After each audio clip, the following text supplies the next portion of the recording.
Good afternoon, family and community. Thank you, Press, for sharing this day. This is a heavy moment, not just for this family. It's not just a heavy moment for the community. This is a heavy moment for the nation. It is a dark moment in our history that one of our patriots was slain not on foreign field, slain right here domestically, just for the crime of being black in America. He has taken an oath to defend our democracy and our Constitution, only to come back home and see that the warfare is still real. We are not in a post-racial society.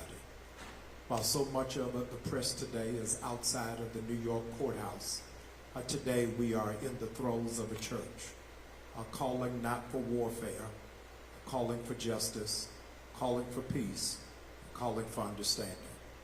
I stand today with the family of a patriot, an American patriot, somebody who pledged his life that this would be for his sisters, for his family, for his friends, the land of the free and the home of the brave. Before we go further, we just wanted to start with a moment of prayer.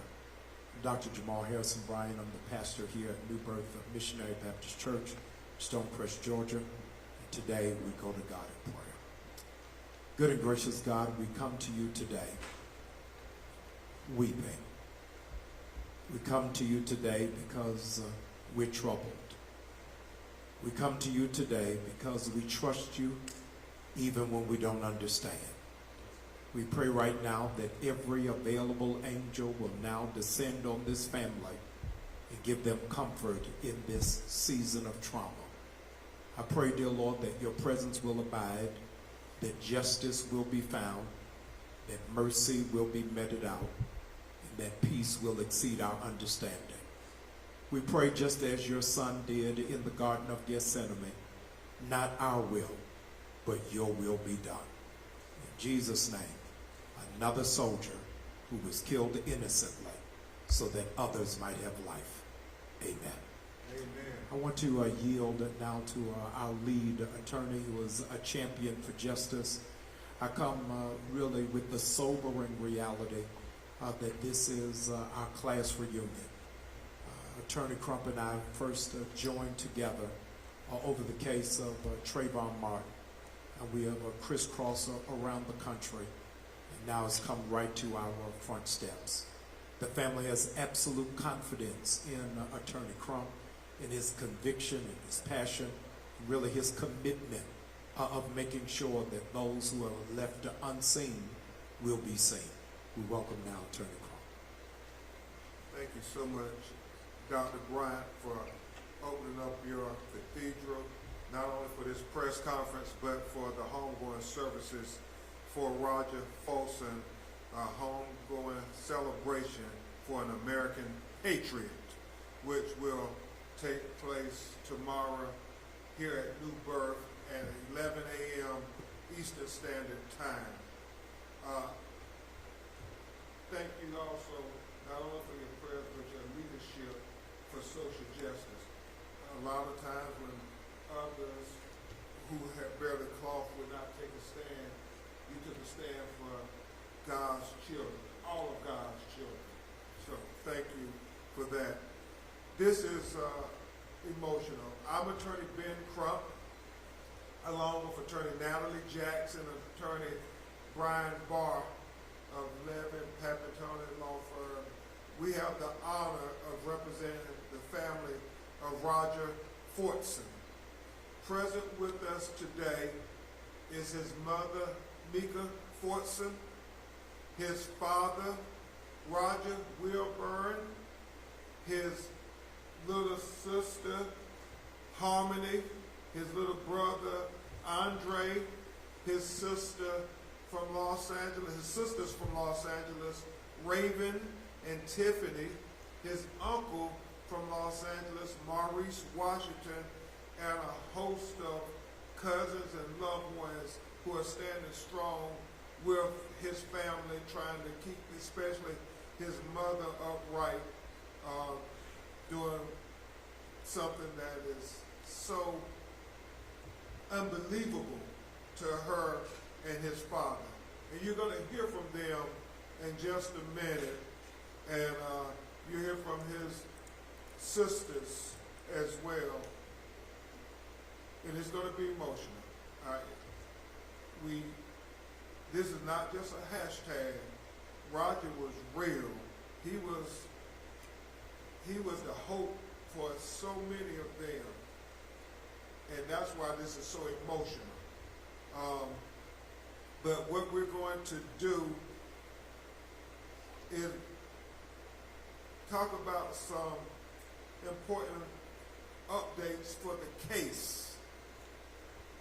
The video came out and you all got to see it. But yet, as his mother said, they cannot stain his reputation. But she feels as long as they continue to say that they went to the right apartment, they're staining his reputation. Because Roger did not have any domestic disturbance. Roger had no criminal history. Roger has never ever been accused of domestic violence. I mean, and so for her and his father Roger to hear these things, it's as if they're staining his reputation, his good name. I know, Dr. Bryant, my mother always tells me, a good name is worth more than silver and gold. That's biblical. Roger had a good name. He was a good young man. Had the brightest of futures. And so we start with addressing what his mother believes is this narrative to stain his reputation. And I'm sure she's going to speak on that herself very directly to you all. But the transcript, if we could put it up,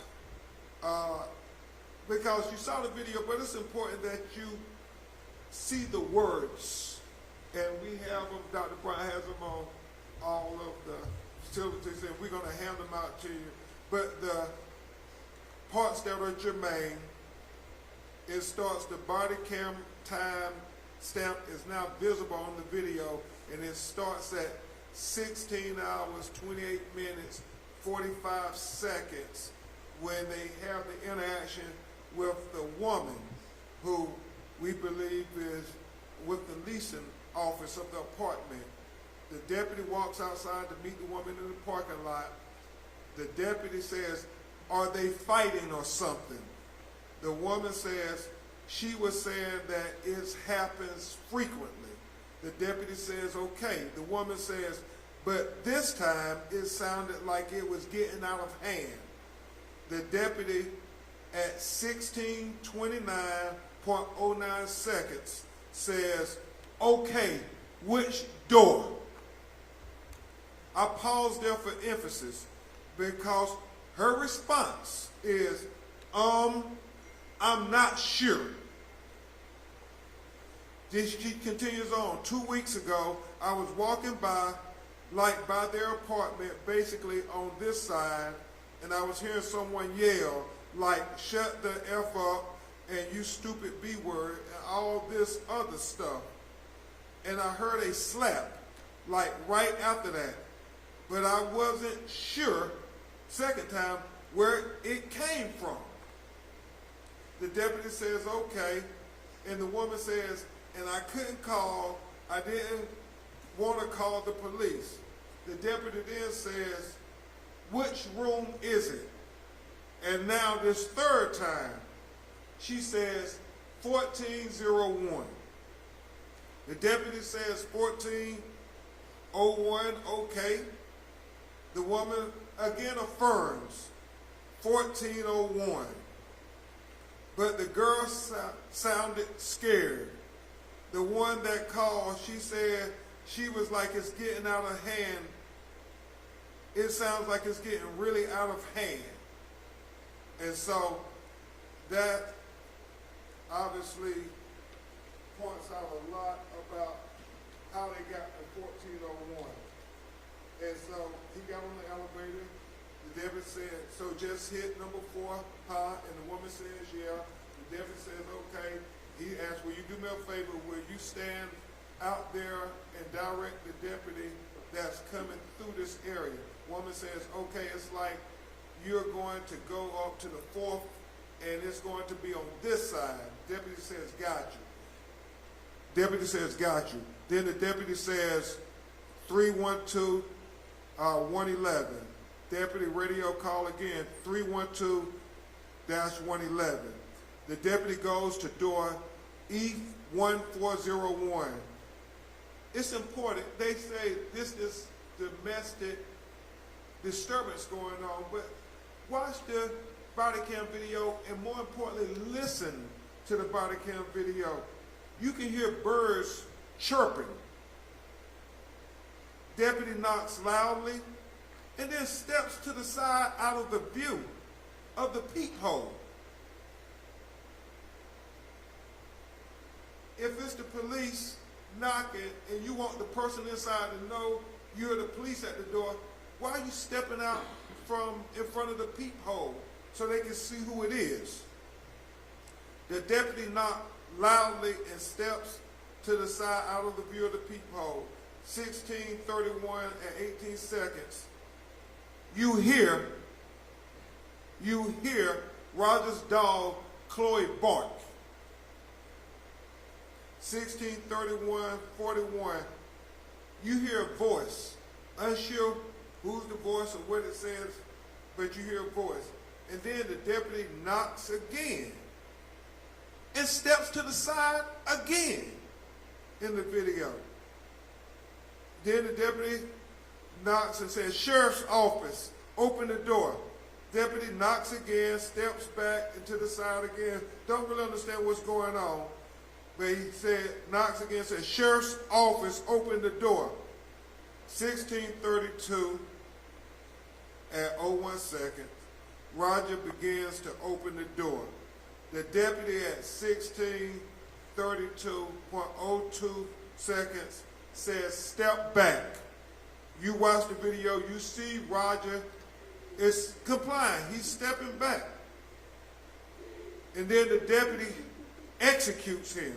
6 shots, 6 times.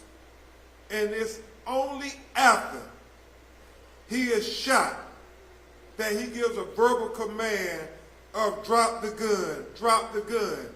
And even while Roger Fortson, this American patriot, is on the ground, shot and dying, he is still trying to comply. He tells him it's over there. The deputy yells again, drop the gun. He says, I don't have it. Deputy radio called, 312, shots fired, suspect down, do not move. 312, get me EMS to my location. That's everything from the body cam video. Obviously, you all have the FaceTime video from his girlfriend that shows when he's on the ground, he's saying, I can't breathe. And they're still yelling commands. Still yelling commands.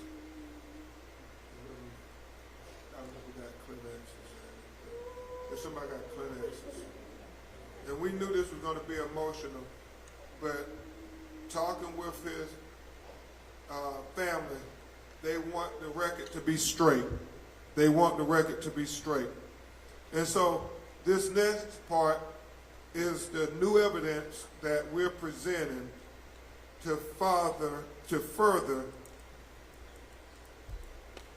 show that they're not at the right apartment.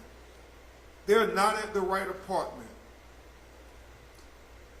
And obviously, we think both things are important. They're not at the right apartment, and then, and within seconds of opening the front door, saying, Roger, who is a licensed, registered gun owner, the police just, we believe, used excessive force and execute him.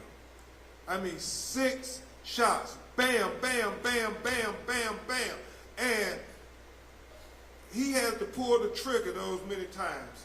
We just think it's excessive force on top of him being at the wrong apartment. So now what you're going to hear is the radio traffic from the police officers that night that have been condensed to get rid of the stuff that is not relevant to what's going on at this apartment complex where Roger Fortson was shot and killed. And so, to the sound engineer, Ricardo, we're going to now play.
Multiple gunshot wounds to the chest. SO on scene secure. They're asking that you step it up.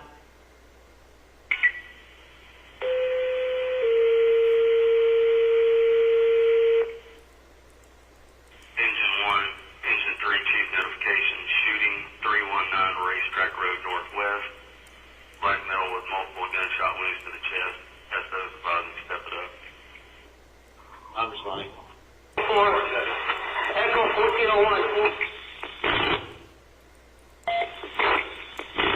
Just one patient? For Echo 1401. Gunshot wound in the chest, one exit wound. Two shots. Contact 6 gunshot wound. Do we have suspect? Engine 1 Battalion 1 are also on scene. Shows 1 command. 6, it's going to be 4th floor. Echo 1401. Room E, Echo 1401.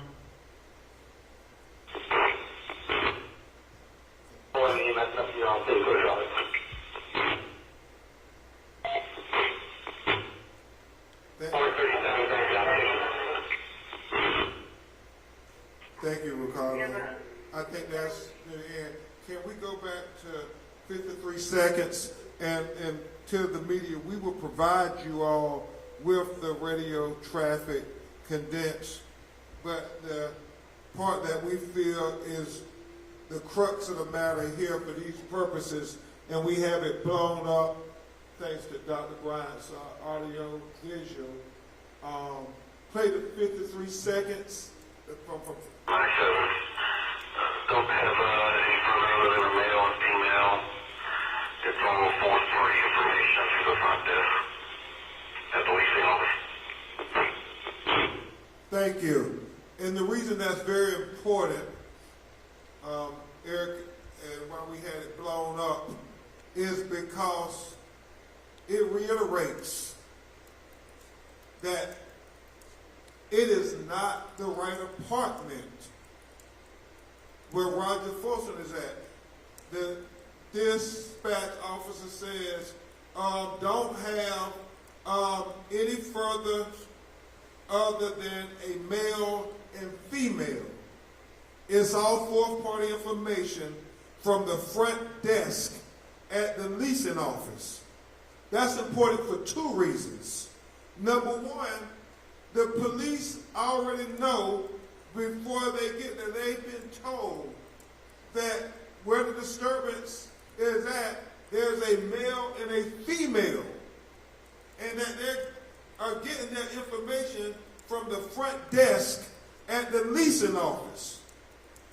And it's, as his mother and father and everybody continues to say, his girlfriend, Roger, was in his apartment by himself, FaceTiming with his girlfriend. They were not raising their voices.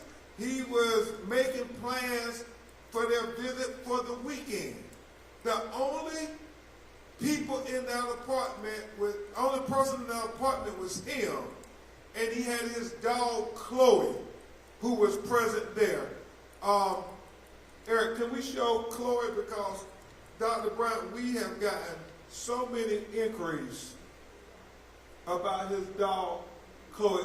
Maybe we can put it on the screen too. Because you heard Chloe bark, but also, and I mean, we got so many inquiries about how is his dog doing from dog lovers all across America. Because when they watch that video, they see Chloe in the video. And if we can go to the next picture, Eric, where you see that Chloe is right there where her daddy is shot. And here, Chloe is there, and we have a freeze frame of it.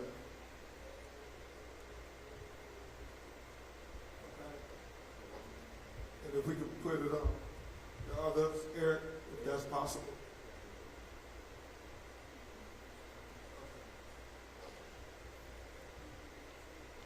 And so you see Chloe by Roger's leg, while Roger has his gun that he is a licensed, registered gun owner, every right to the Second Amendment as any other American citizen, and I think is probably far more qualified to be a gun owner than many. He was militarily trained to use firearms. He was highly very respectful of authority, respected law enforcement, and you see the gun was down to his side the whole time. He never raised it. In fact, when you look at the photograph closely, you see that he doesn't even have his finger on the trigger.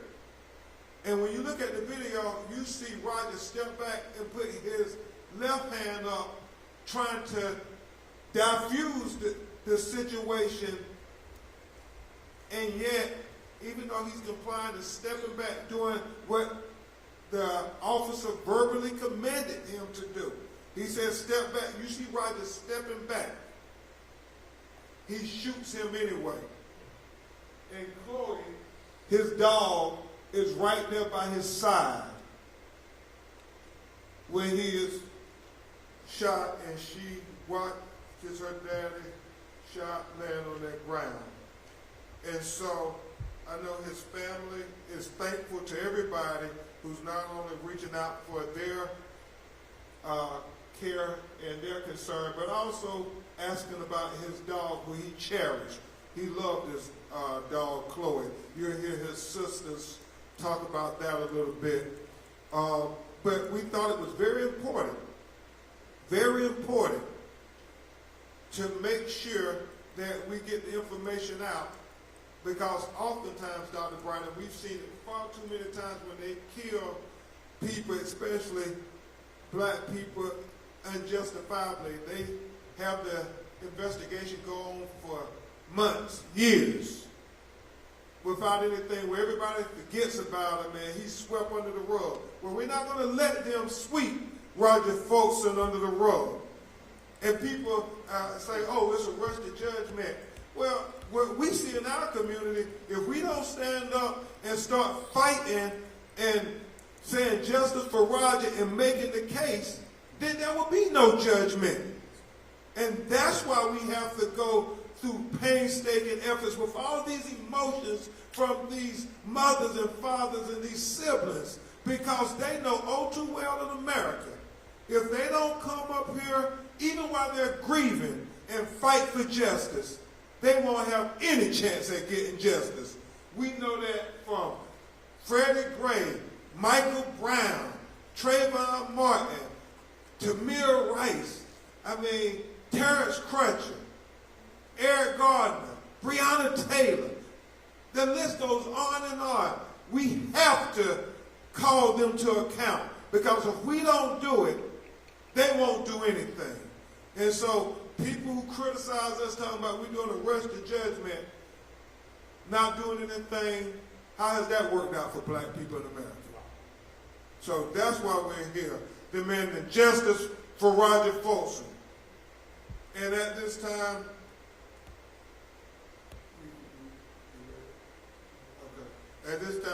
we're going to have his father, Roger Wilburn, address you about his son and how special he was. He was a good man. I seen him in January.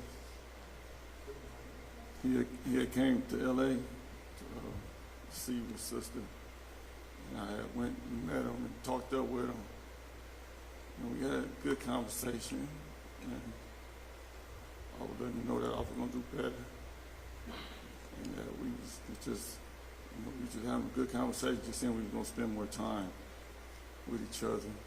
And then I just, like I said, we just hugged each other. And just enjoy being with each other. So then, after that, I called him on his birthday, and he was happy, and we was chop it up, and he was telling me that he was going to make a trip to come back out and come see me, but he never got the chance. We never got the chance to finish what we was setting out to do. We didn't get to finish what we were setting out to do. I'm gonna miss him. No, I didn't think I would be burying him. I figured he'd be burying me. And I felt like that all my life, though. The way I was living my life, but I just can't believe it. And I'm gonna miss him. Thank you, Roger. Now you hear from his sister, Raven, from Los Angeles. So the last time I talked to my brother was the Monday before he got shot. He was at the dog park with Chloe. I was his baby. Excuse me. And he was so happy. He was so happy to be there with Chloe and the dogs. It was another dog all on Chloe, and we were on FaceTime. So he was showing me. He was like, "Look at Chloe, look at Chloe." And I was like, "You better take her home before you become a grandfather."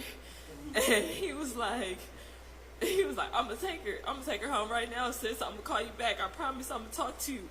I promise. And because it is, he can't keep his promise. And my brother kept his promises. Everybody in this that's standing here, my brother loved, like his family. That was the most important thing to him. So he took care of us. Like, I could call my brother. I'm the big sister. I'm 29.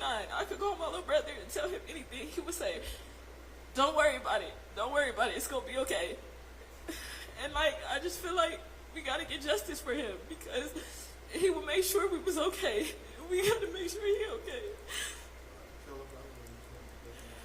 Oh, when I came to Atlanta to visit him, he gave me a tour, and he was so excited. Like, my brother loved being from Atlanta. He loved his city. Like I said, he loved his family. He loved where he was from. He loved who he was. He was proud of who he was. He was proud of what he did for work. And he just wanted to show me everything he loved and everything that was important to him. And being here, it hurts, because I just keep thinking, like, my brother You know, he's supposed to be here with me. How I'm here, he not here with me.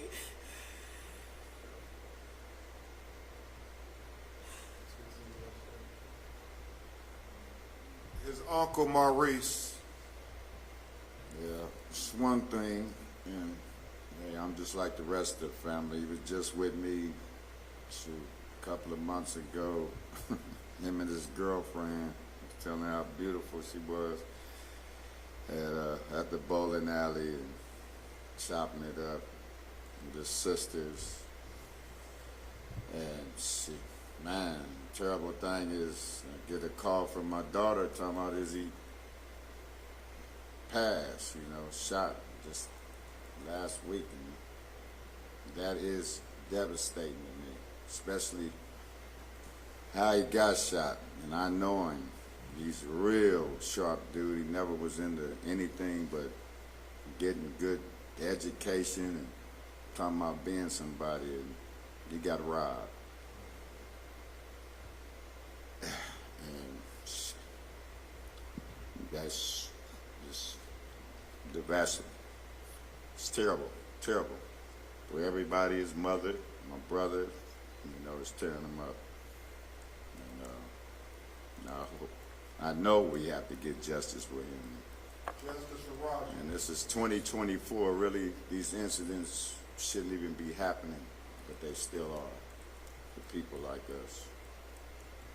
Anyway, that's all I have to say. I love you. We're going to get justice for you. Justice for Roger. Thank you.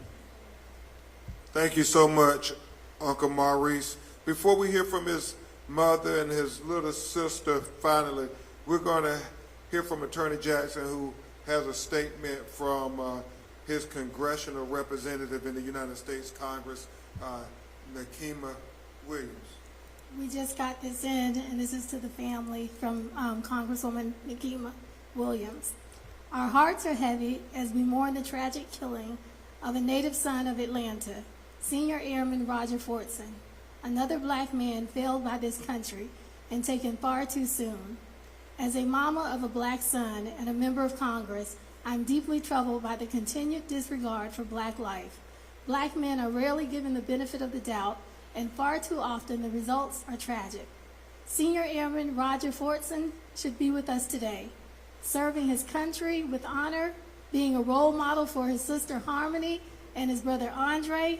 My prayers are with Senior Airman Fortson's family and loved ones, especially his mother, Mika, as we continue to fight for justice and accountability. Thank you so much, Attorney Jackson, for all your great leadership on this case. You're making Attorney Barr and I look smart, Natalie. At this time, you're going to hear from his little sister, Harmony. And Dr. Bryant, that picture of him and her in the airman's uniform says everything we need to know about how much he was trying to do everything to be an example for his little sister and little brother, Harmony, 10 years old, and Andre, who's 16 years old, here in Atlanta. So, Mama, you want to come? We're going to try to have Harmony talk about her brother. Roger Airman Fortson. He was maybe my brother, but he was also the best brother I could ever ask for. Roger, we may not have any food, but he would always come by and just bring us something to eat. Roger knew what we wanted. Roger just, the last time I talked to him, it was on May 1st. It was Wednesday. It was 9:56.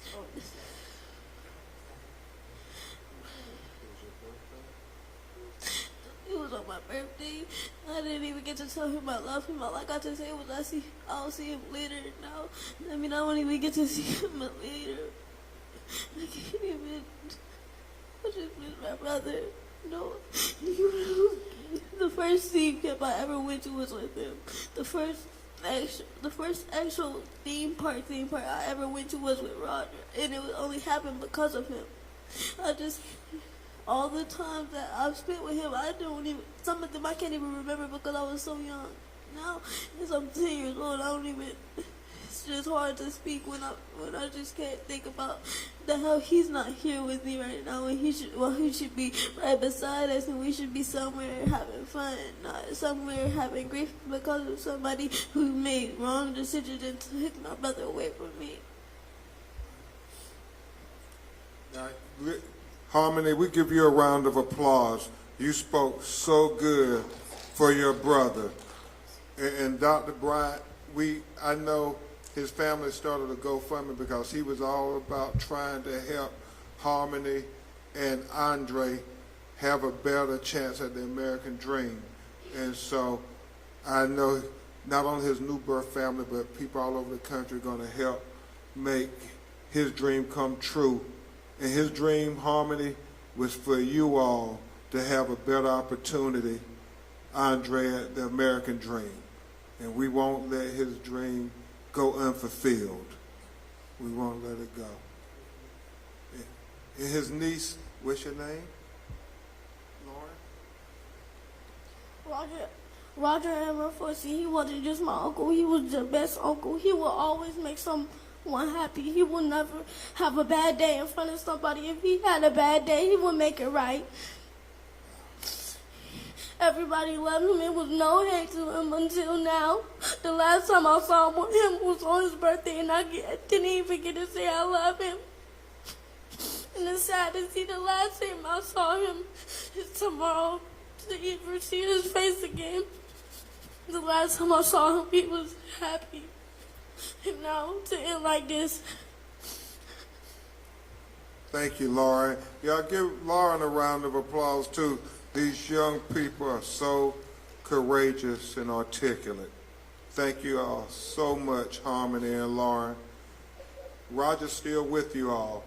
He'll always be with you. Rev, I don't know if you want to say something about that. This is really a full scope of the personality, the character of this amazing patriot to make an impact for these young people to have clear and crystal memories and to be so impacted. So many people online were worried about the trauma of the dog, but not talking about the trauma of the family. And we want to make sure that this family is safeguarded and they are undergirded as they navigate through this process that no family wants to be in. But we're going to stand with them, and we're going to ask that the greater community of those who love this nation, or love those who have sacrificed their life for this nation, will surround this family with love. Thank you, Dr. Bryant. The last person you hear from before you hear from his mother is his other niece, London. Me and Roger had this kind of bond like not any other person. We had a bond where we would text and stuff, and I miss talking to him. One time on the text messages, I was with Chloe and sitting on the couch in my grandma's house, and I just said, "Look at your daughter. She looks so pretty." And he said all kind of heart. He said that I love you. So last time I talked to him was when he texted me and he said happy birthday to me. And when he said he loved me, and I just didn't know he was gonna be gone from me. Like, they took my uncle from me, and I just want justice for him. Justice for Roger. Justice for Roger. Thank you so much, London. Let's give London a round of applause to all these young people. And finally, Andre, do you want to say anything? Okay, finally, you're going to hear from his mother, Miss Mika Fortson, and then we'll try to take some of your questions.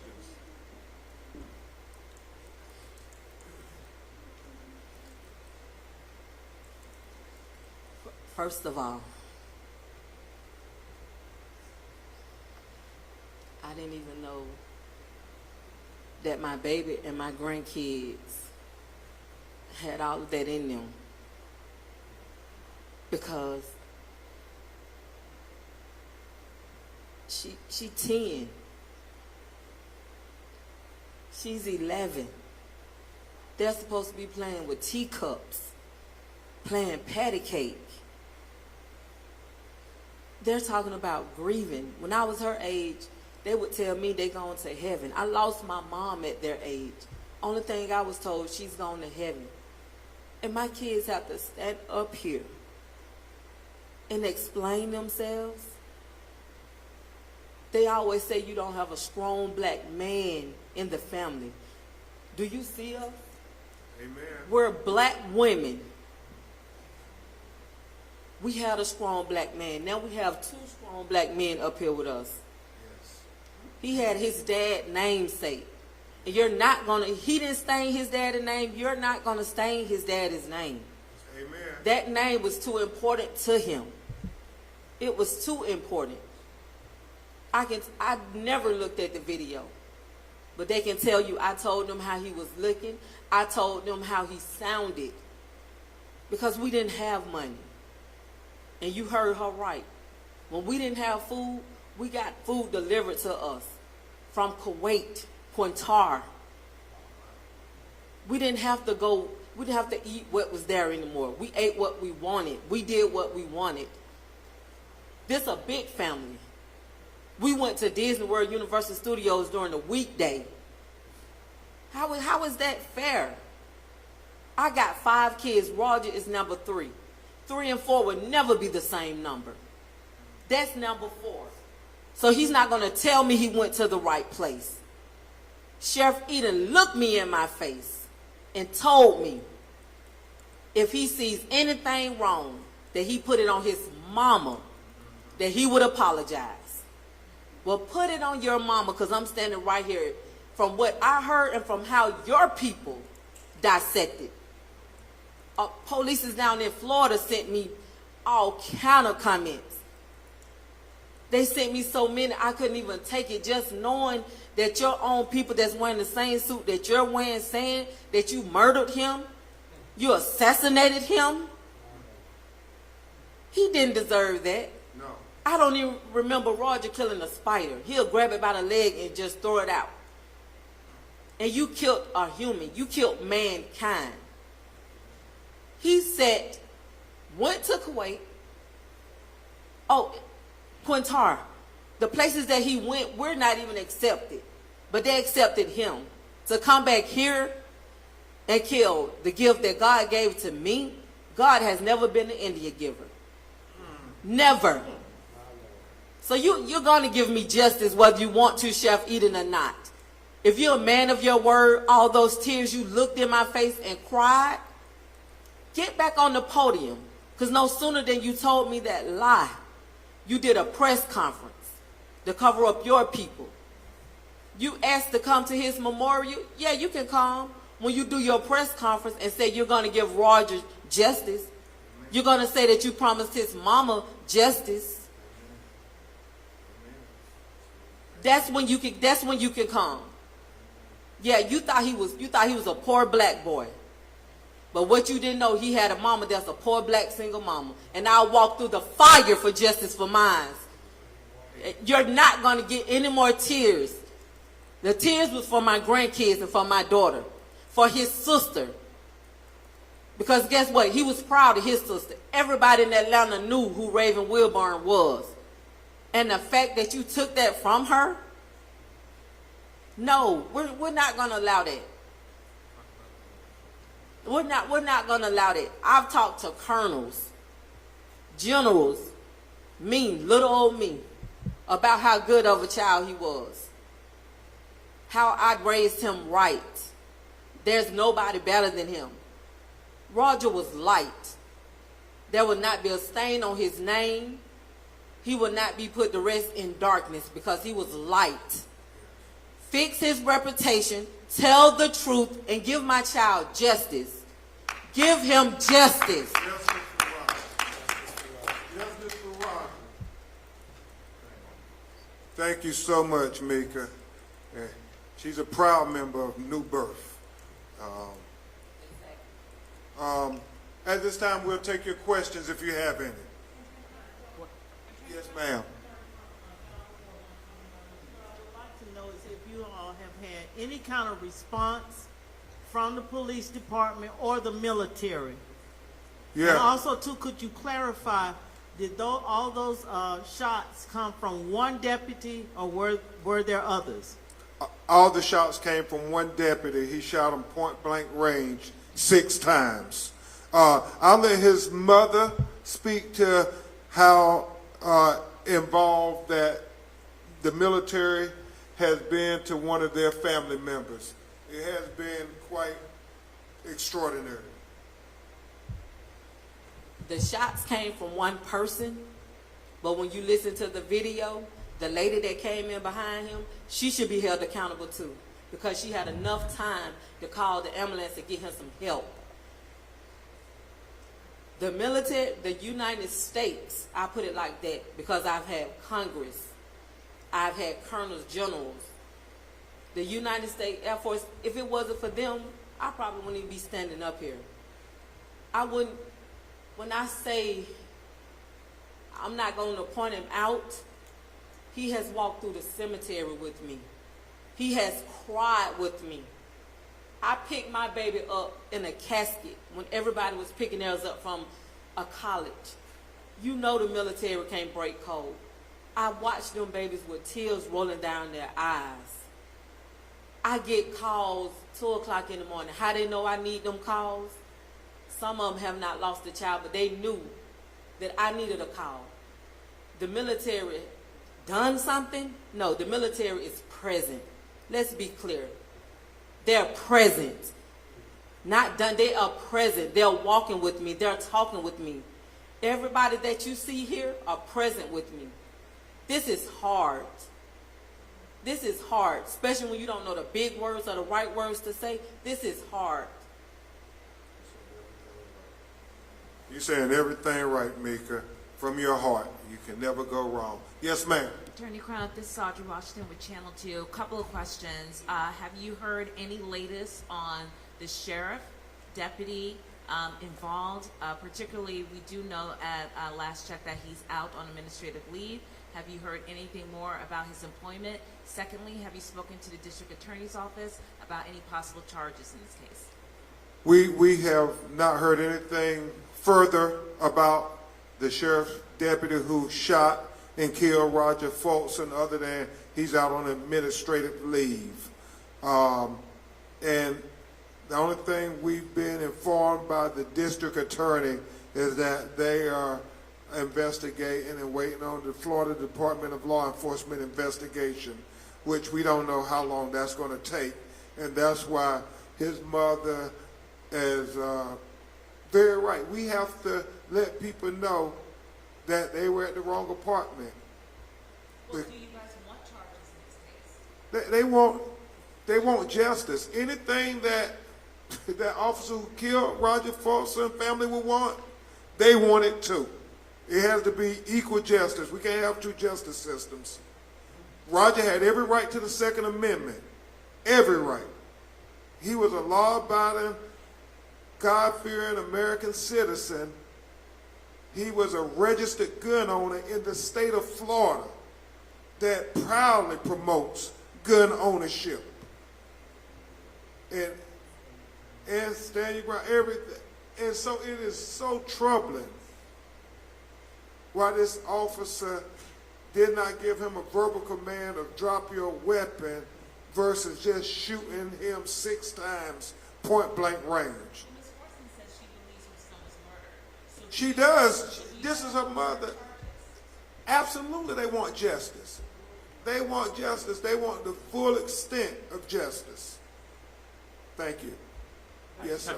I'm Tyler Finger with Fox 5 News. So, you guys are asking for justice with the sheriff's office. The person who may have led them to that apartment initially, do you want to see something happen to that person as well by saying, hey, this is the apartment, this is where police should go? And I want to be clear on the record. Attorney Natalie Jackson, Attorney Brian Barr, Attorney Precious Chavez, and everybody working with our legal team, we're dotting every I, we're crossing every T, because we promised this family we will get to the truth, because the truth is the foundation for justice. And we know it was at the wrong apartment, We know that. How they got to that wrong apartment, if it was the leasing office who put them at the wrong apartment, then they bear responsibility as well. Blood is on their hand as well, and they should be held to account. But the officer, who we believe engaged in excessive force when he shot Roger 6 times before he gave a verbal command of drop the gun. While Roger was in his own home, our Constitution speaks to the sanctity of the home. The 4th Amendment talk about you can't have an unlawful search or seizure of my home. Roger committed no crime. What crime did Roger commit? What did Roger do wrong to deserve the death sentence? And everybody who led to him being executed in his own home, we intend to hold accountable. You think it was a failure of training? Yeah, and we definitely have to look at the training of the officers, the policies of the officers at the Okaloosa Sheriff's Department in Fort Walton, Florida. I think, before I give the Mika and let her respond, I think what she said and what the military is saying and what the congressional members are saying, we need to do everything possible to get to the truth of what happened and make sure that there's accountability so we don't lose another person like this, that we don't lose another American patriot like this. So let's remember, Roger Folsom was an American patriot. To answer your question, yes, she should be held responsible. Why did she let them know that what she told him? She could have came forth and said what she told him. Nobody double checked. It's like he didn't have a life. Like his life didn't matter.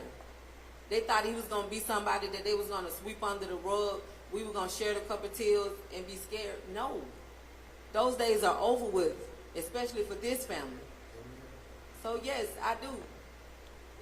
She still got time to come forward. She could have reached out to me anything.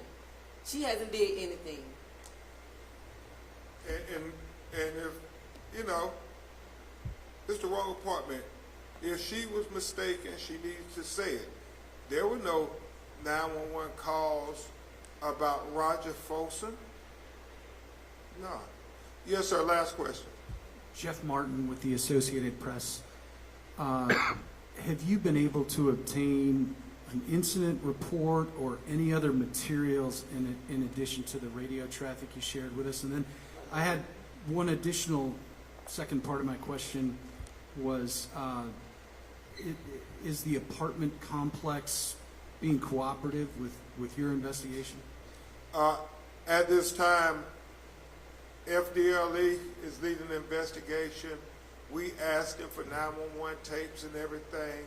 We haven't gotten them yet, but we will continue to persist. We will continue to file freedom of information lawsuits to try to get the information so it's not swept under the rug a year from now. And I think Attorney Jackson can address your first question about have we got any reports on domestic? We've been able to get the reports in the last year of domestic violence calls to that apartment complex. There were 2, one domestic violence, one disturbance call, and one of the calls happened days after the shooting, which was a domestic violence call. We'll be investigating that call.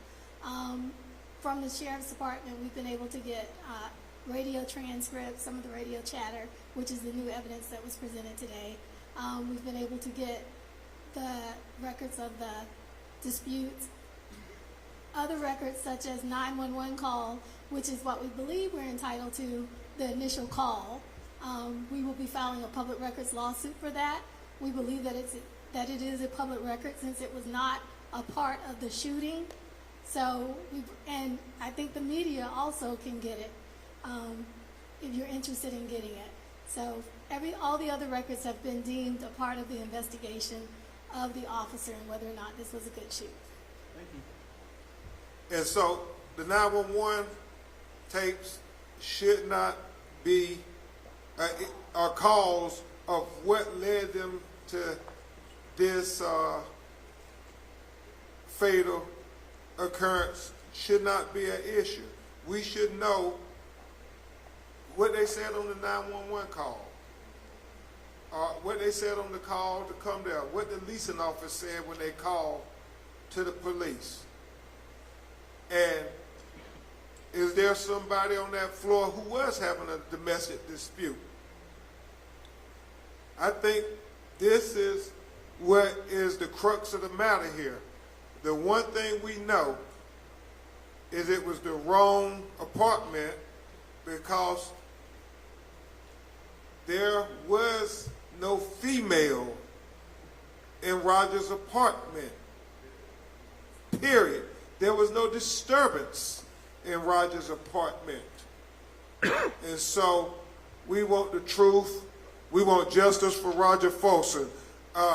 It's appropriate that we have the shepherd of this cathedral in the press conference with giving us whatever instructions for the homegoing services and a word of comfort for the family as they leave this press conference and prepare to bury Roger. Thank all of you for coming and for sharing and standing and echoing the sentiments of our attorney and this family. Winston Churchill said that real soldiers don't die, they just fade away. We want you to know that the memory of this amazing patriot will not die, but it's going to stand strong. Our services tomorrow will be at 11 o'clock, but we will open the doors at 10 a.m. The press is welcomed. I shared with the family on a couple of hours ago that when Emmett Till was killed, the mother made a critical decision to keep the casket open so all of America could see the atrocity. We want all of the press to come in and share on tomorrow. Ask that you will connect with our point of contact, Eric Burton, who is with us on today, standing right here, and ask that you will continuously lead them, cover them in your prayers and your support. We'll be sharing tomorrow, attorney, the GoFundMe account so that the larger community who wants to express compassion, care, concern, and love for this family might be able to undergird them long after tomorrow concludes. So ask that you would please keep the family in your prayers and in your thoughts, and know that for us, we want to make sure that the name of this patriot remains clean even in this chapter of his life. Thank you so very much for sharing with us today.